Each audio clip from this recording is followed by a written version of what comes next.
Welcome back. It is the Daily Chronicle, and today we're going to talk about fear. And my name is Rodney. Hey, and I'm Keith, and this is the More in Common Daily Chronicle, where we decided, hey, it'd be pretty cool to just chronicle the daily journey of getting to where we're going so our kids can look back upon it and see everything that went into getting to where we are at that time as they begin their journey. And we figured, hey, let's put it on the internet. Let's share it. Let's build some community around it and get some feedback from others since we don't know everything. But today we're going to talk about fear. You want to go first? Fear is a funny thing. I think in so many ways, I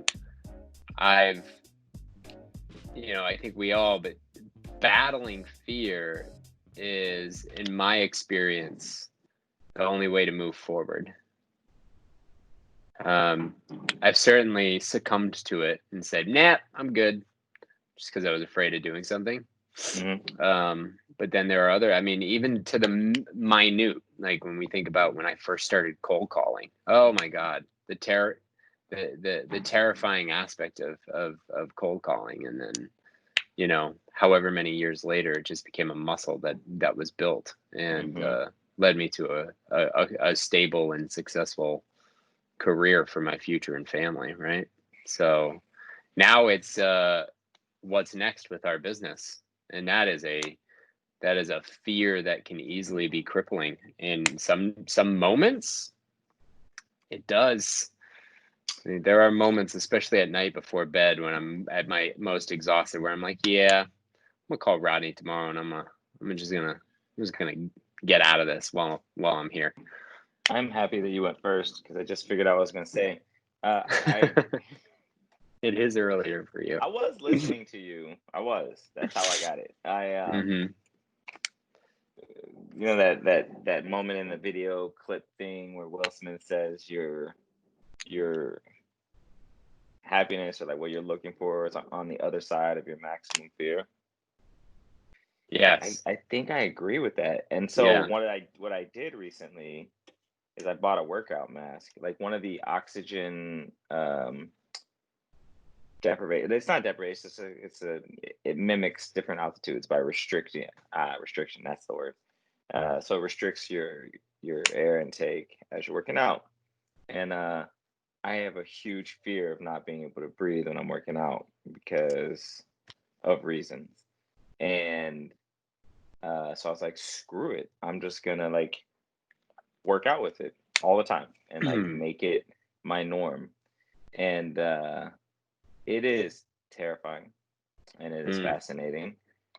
Hearing what I say to myself and the excuses I make to take it off and all these other things. And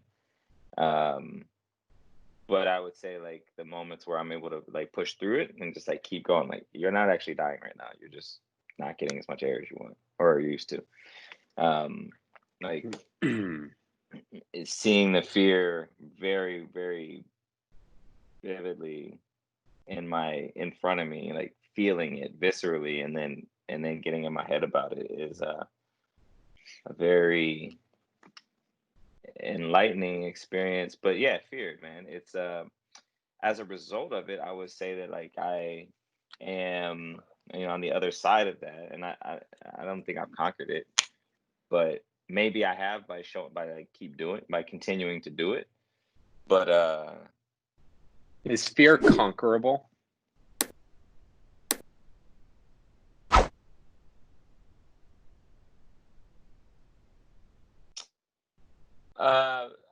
Yeah, I think so.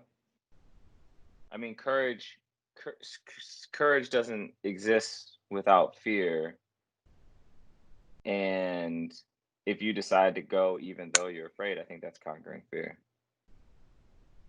So it's interesting you say that because I actually don't. I think maybe there are two components to it. It's conquerable in a moment, but is it conquerable over time? You mean like will it go away? Like will it go away? Fear? Right. Yeah. I mean, unless you're a sociopath, probably not. And well, the reason I ask that because I think it's really important distinction. because I think the first thing in what you said, and this is what I've struggled, is defining that like fear is the thing that's holding you back, right? Like, and that it's all right.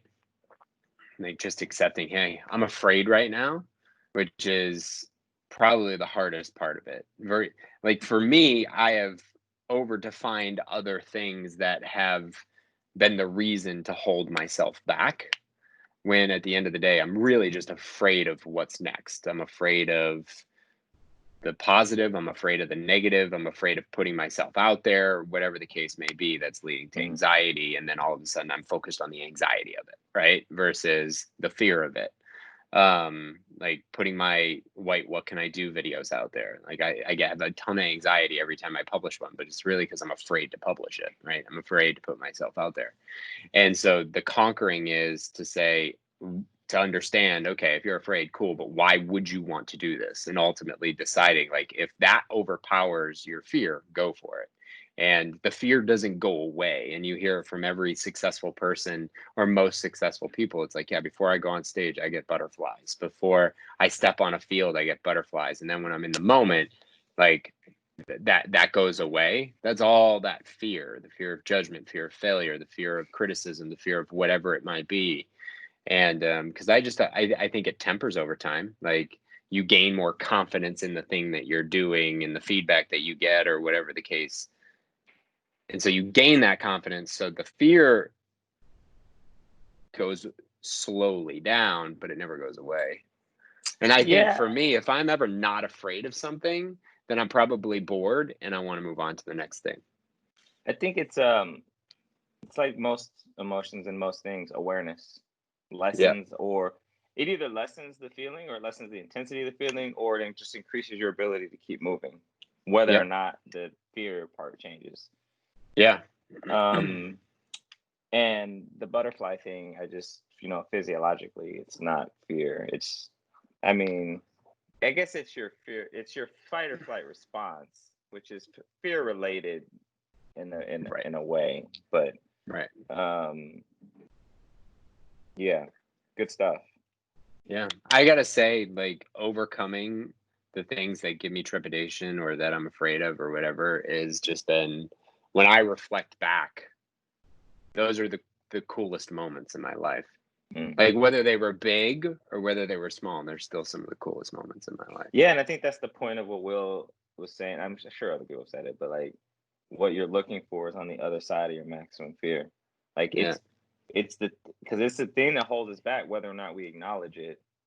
Especially, we can get into men in this culture. Like acknowledging fear is acknowledging it to yourself, acknowledging it to others is, that's just, can't do that. But being able to see it clearly for what it is, man, it just opens up so many possibilities. And then once you get on the other side, you're like, I was afraid of that. Like, oh, I can keep going. I don't have limits. Yeah, man. What are you afraid of as a viewer? What holds you back?